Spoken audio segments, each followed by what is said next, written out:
Saint-Jean-sur-Richelieu, 2011. Sainte-Marthe-sur-le-Lac, 2019.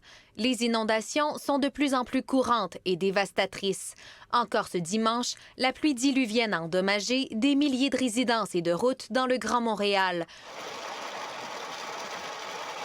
Une question se pose, les villes sont-elles prêtes à faire face à ces intempéries? C'est tout un défi pour les villes de s'adapter rapidement au changement climatique qu'on vit. Les fortes pluies, c'est des quantités records de pluie qui tombent dans des temps assez restreints. Partout au Québec, les infrastructures des municipalités sont vieillissantes et désuètes. Le coût pour les mettre à niveau est colossal.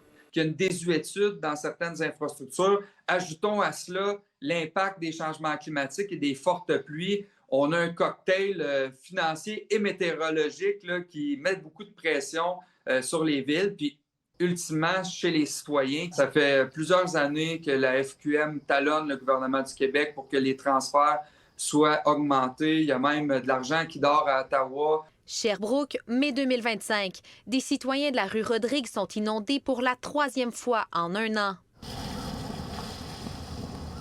Le groupe a depuis déposé un avis de mise en demeure à la Ville pour que des correctifs soient apportés aux infrastructures. Les débordements de cette fin de semaine ravivent chez Luc Bureau de bien mauvais souvenirs. Disons que depuis que ça m'est arrivé, j'ai beaucoup plus d'empathie. Je sais ce que les gens qui vivent ça ressentent en dedans d'eux. Un stress constant qu'ils vivent à chaque fois que la météo se déchaîne. Mais c'est rendu que je surveille la météo à tous les jours pour voir. Puis quand il annonce des 20-30 mm de pluie, bien là, il y a une petite fébrilité qui s'installe.